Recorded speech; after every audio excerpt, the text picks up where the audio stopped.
அஞ்சாதே, முதலும் முடிவும் நானே, வாழ்பவரும் நானே, இறந்தேன் ஆயினும் இதோ என்றென்றைக்கும் வாழ்கின்றேன் என கூறி சாவின் மீதும் பாதாளத்தின் மீதும் அதிகாரமுடையவராய், சாவை வென்று உயிர்த்தெழுந்த ஆண்டவராய், நமக்குள் வாசம் செய்யும் ஆண்டவராய் இயேசு கிறிஸ்துவின் நல்நாமத்தில் தவக்கால சிந்தனைக்கு அனைவரையும் அன்போடு வாழ்த்தி வரவேற்றுக் கொள்ளுகிறேன்.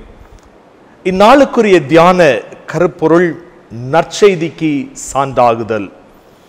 திருமறை பகுதியாக திருத்தூதுவர் பவுலின் கொரிந்தியருக்கு எழுதின முதலாம் திருமுகம் 15வது அதிகாரம் வசனங்கள் 1 மற்றும் 2 வாசிக்க கேட்கலாம். வசனங்கள் 1 மற்றும் 2 வாசிக்க கேட்கலாம்.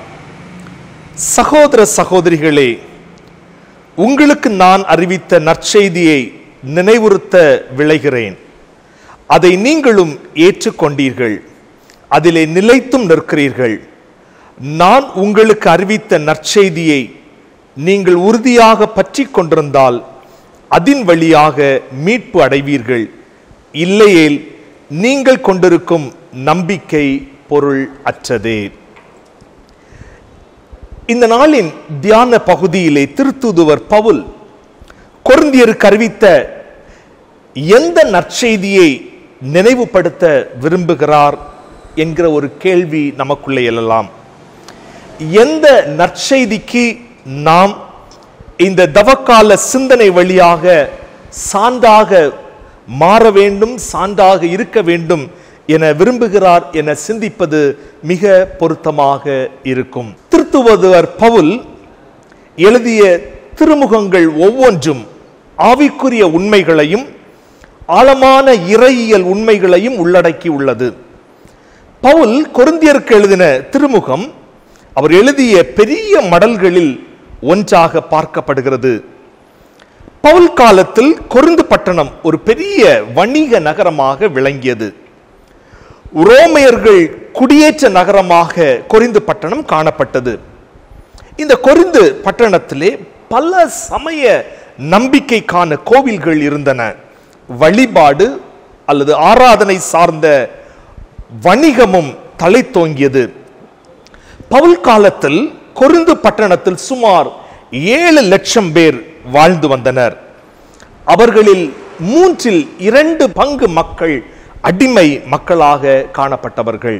பவுல் தன்னுடைய 2வது தூதுரை, அதாவது நற்செய்தி பயணத்தின் போது ஏதேன்ஸை விட்டு கொரிந்து பட்டணத்திற்கு சென்றபோது ஸ்தாபித்த அல்லது உருவாக்கிய திருச்சபையே கொரிந்து திருச்சபை.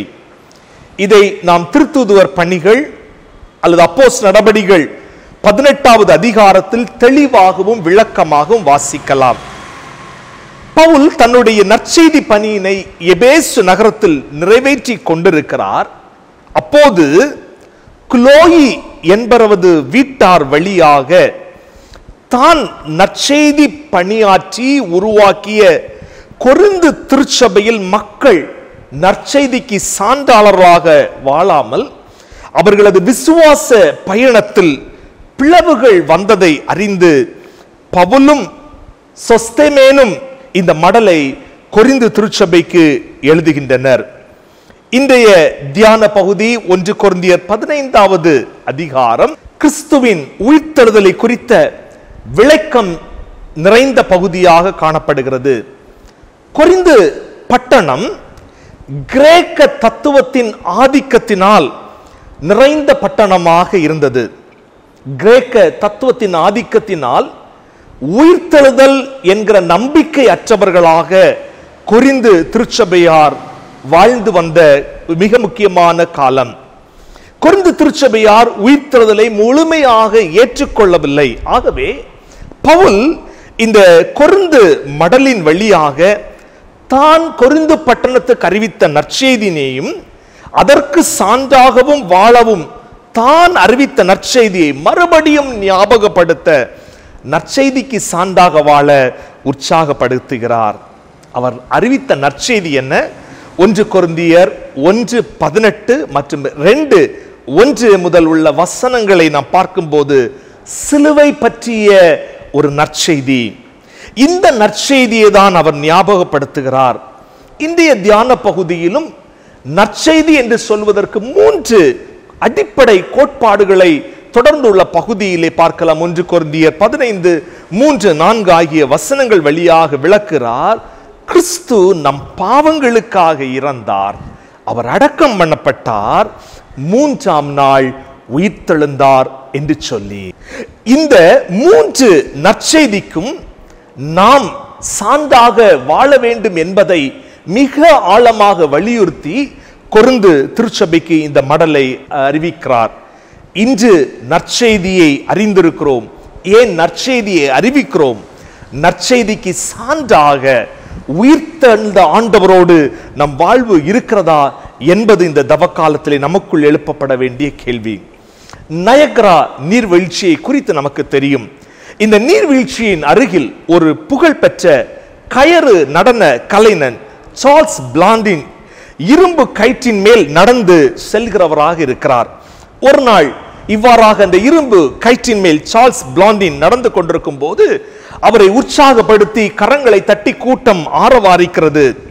பிறகு அவர் ஒரு சக்கர வண்டியை எடுத்து கூட்டத்தை பார்த்து சொல்லுகிறார், நான் இந்த இரும்பு கயிற்றின் மேல் இந்த சக்கர வண்டியிலே என்னோடு ஒருவரை ஏற்றி இந்த தண்ணீரை கடக்க என்னால் முடியும் என்று நம்புகிறீர்களா என்று கேட்டார்கள். உடனடியாக எல்லாரும் ஆம் என்று சொல்லி தங்களுடைய கரங்களை தட்டி உற்சாகப்படுத்தி ஆமாம் என்று சொல்லி அவரை உற்சாகப்படுத்தினார்கள். அப்போது சார்ல்ஸ் பிளாண்டின் கூட்டத்தினரை பார்த்து கேட்கிறார், எல்லாரும் கரங்களை தட்டி என்னை உற்சாகப்படுத்துகிறீர்கள், எல்லாரும் அதை ஏற்றுக்கொள்ளுகிறீர்கள், இப்போது இந்த சக்கர வண்டியிலே இந்த இரும்பு கயிற்றின் மேல் பயணிக்க யார் என்னோடு வர ஆயத்தமாயிருக்கிறீர்கள் கேட்டபோது கூட்டம் அமைதலாகிவிட்டது.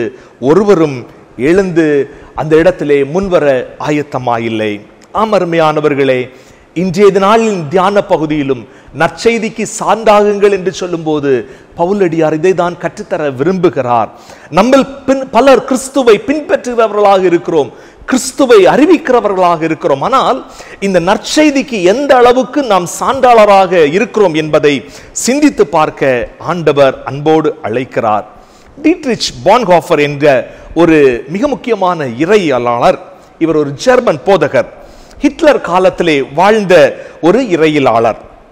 இவர் கிறிஸ்தவ விசுவாசத்தை அதிகமாக நிலைநாட்ட பிரயாசப்பட்டவர் என்பதை மறுக்க முடியாது. ஹிட்லர் இந்த கிறிஸ்தவ விசுவாசத்தை பின்பற்றவர்களை அழிக்க முயன்ற போது நற்செய்திக்கு சான்றாக காணப்பட்டவர்களை மிக முக்கியமானவர் இந்த டீட்ரிச் பான்ஹோஃபர். இந்த டீட்ரிச் பான்ஹோஃபர் என்பவர், இவர் இந்த நற்செய்தி நிமித்தமாக சிறையில் அடைக்கப்பட்டார். இவர் சிறையில் அடைக்கப்பட்டிருந்த போது காஸ்ட் ஆஃப் டிசைபிள்ஷிப் என்ற புத்தகத்தை எழுதி அதன் வழியாக எல்லாரும் நற்செய்திக்கு சான்றாக வாழ வேண்டும் என்று சொல்லி அநேகரை வழி நடத்தினார். ஆனால் 1945 ஆண்டு ஹிட்லர் அவர்கள் டீட்ரிச் பான்ஹோஃபர் அவர்களுக்கு மரண தண்டனையை கொடுத்தார்கள்.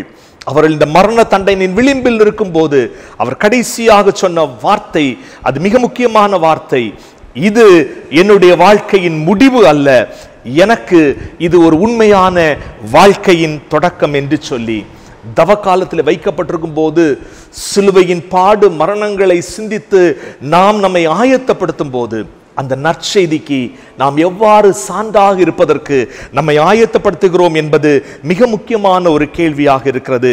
ஒரு மரம் ஆழமான வேர்கள் இல்லாவிட்டால் பலத்த காற்று வரும்போது அது சாய்ந்து விடும், அந்த மரம் பயனற்றதாக போய்விடும். அதுபோல நற்செய்தியை நாம் அறிந்திருக்கிறபடி மாத்திரமல்ல, அதில் உறுதியாய் இருக்கிறபடி அதற்கு சான்றாக இருக்கும்போது நற்செய்திக்கு சான்றாக வாழ்வது மிக முக்கியமானதாக இருக்கிறது என்பதிலே சந்தேகமில்லை. இந்த காலை வேளையிலும் இந்த தவக்கால சிந்தனை நேரத்திலே நற்செய்திக்கு சான்றாக வாழுங்கள் என்று சொல்லி நம்மை அவருடைய வார்த்தையின் வழியாக அப்போஸ்தலனாகிய பவுலடியார், திருத்தூதர் பவுலடியார் நம்மை அழைக்கும் போது அந்த நற்செய்திக்கு உயிர்த்தெழுந்த ஆண்டவருக்கு நாம் சான்றாக இருக்கிறோமா என்பதை சிந்தித்து பார்த்து நம்மையே ஆயத்தப்படுத்துவோம், நற்செய்திக்கு சான்றாக வாழ்வோம். கர்த்தருடைய நாமம் நம் வழியாக மகிமைப்படுவதாக. ஆமேன். ஜெபிப்போம். நற்செய்திக்கு சான்றாக இருங்கள் என்று சொல்லி நற்செய்தியாய் இந்த உலகத்திலே வந்து தம்மையே வெறுமையாக்கி அடிமையின் ரூபம் எடுத்து எங்களுடைய பாவங்களுக்காக மரித்து அடக்கம் பண்ணப்பட்டு உயிர்த்தெழுந்த அன்பு ஆண்டவரே, இன்று நாங்கள் வாழுகிற உலகத்திலே நற்செய்திக்கு சான்றாக இல்லாதபடி உலக பிரகாரமான பலவிதமான காரியங்களிலே சிக்கி அலைக்கழிந்து கொண்டிருக்கிறோம் என்பதை நினைவுபடுத்துகிற நாளாக தந்ததற்காக உமக்கு ஸ்தோத்திரம். எங்களுக்காக நீர் மரித்தீர், உயிரோடு எழுந்தீர், இன்றும் எங்களோடு வாசமாயிருக்கிறீர். எங்களுடைய நடை, உடை, செயல்கள் அனைத்திலும் அந்த நற்செய்திக்கு நாங்கள் சான்றாக இருக்கிறோம் என்பதை பிரதிபலிக்க கிருபை தாரும் என்று சொல்லி மன்றாடுகிறோம். இந்த காலை வேளையிலும் உம்முடைய வார்த்தையை சிந்தித்த நாங்கள் நற்செய்திக்கு சான்றாக எப்போதும் எங்கள் வாழ்வை பிரதிபலிக்க கிருபை தாரும்.